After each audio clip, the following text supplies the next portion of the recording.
Hoy en España no vamos sobrados de consensos. Y en esta casa de la política española, que es el Congreso de los Diputados, resulta infrecuente alcanzar amplios y sólidos acuerdos.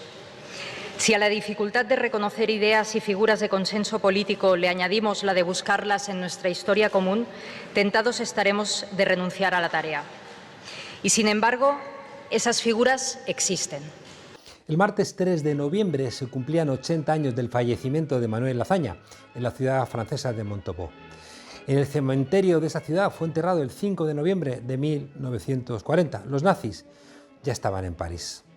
El Congreso de los Diputados rindió un homenaje a la figura del que fuera presidente de la Segunda República. Eso sí, con la oposición de Vox, que para algo son los sucesores de aquellos que llamaron a Mussolini para dar un golpe de Estado que tanto dolor y sufrimiento provocaron a España.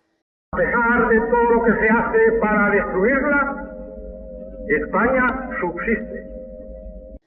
Así se dirigió Manuel Azaña a los españoles desde el Ayuntamiento de Barcelona el 18 de julio de 1938, 2 años después de que empezara el golpe.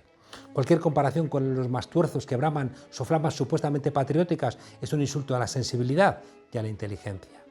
Manuel Azaña personifica como presidente de la Segunda República la experiencia democrática más importante en la historia de nuestro país. La República intentó modernizar España eliminando los privilegios de determinados sectores políticos y sociales. Intentó abrir paso a la España federal, buscó quitar la influencia eclesial en la educación y las costumbres, legalizó el voto femenino, llevó la cultura a los pueblos, dignificó a los trabajadores y echó a los Borbones. Tal vez por eso no quieran saber nada de él las extremas derechas actuales. Y entonces se comprobará una vez más lo que nunca debió ser desconocido por los que lo desconocieron, que todos somos hijos del mismo sol y tributarios del mismo barro.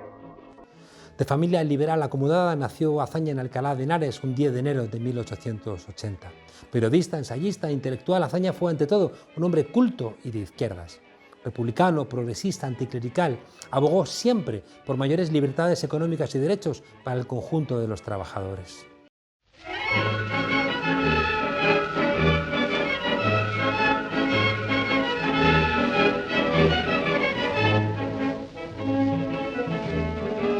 Tras las elecciones generales del 31 fue elegido presidente del gobierno y comenzó su programa de reformas. De especial importancia sería la reforma agraria, la reforma del Estatuto Militar, el Estatuto de Autonomía de Cataluña y la laicidad del Estado.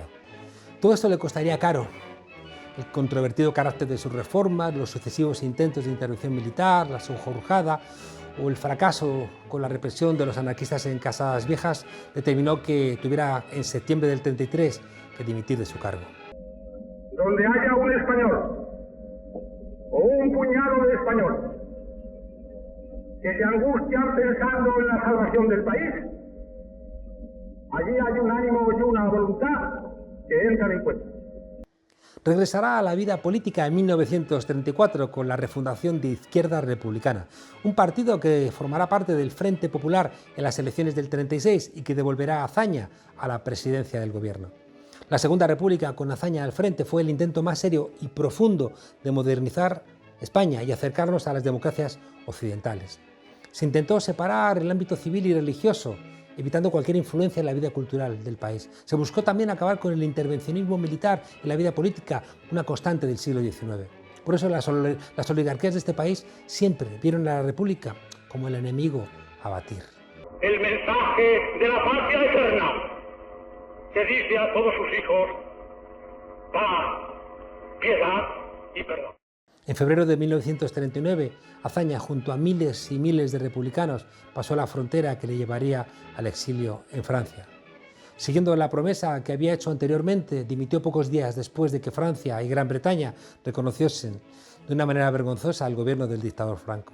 En esos momentos quizá debió haber hecho Azaña caso a Juan Negrín, que le reclamaba en su país y no en Francia, para pactar una paz que no fuera sangrienta, como luego ocurriría para los republicanos. Pero la España caínita ya había agotado las fuerzas de Azaña.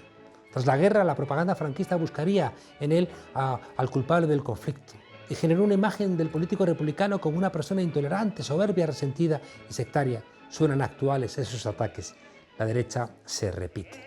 Manuel Azaña representa, pese a esos intentos, una de las personalidades más significativas del siglo XX en España. Franco queda en la historia como un asesino. Azaña como un estadista. Un intelectual involucrado en las principales polémicas sociales y políticas de su época, que supo defender con firmeza la legitimidad democrática. Una crítica, quizá le faltó mirar más de frente a los ojos a su pueblo. Si los españoles habláramos solo y exclusivamente de lo que sabemos, se produciría un gran silencio que nos permitiría pensar. Frases elocuentes, igual que las de Lorca, que parecen populares en su sabiduría sencilla y contundente. Azaña, un político en España que pensaba, escribía, razonaba y no rezaba. Valores republicanos tan alejados de los gritos de la caverna, de los falsos escribas con estudios y títulos regalados, del belicismo bravucón, de la falsa beatería de los señoritos, de la soberbia aristocrática. Paz, piedad y perdón pidió para los franquistas que se habían levantado contra la República, mientras los franquistas pedían ejecutar a media España. Azaña, una España que pudo ser y que todavía, Manuel, algunos queremos construir.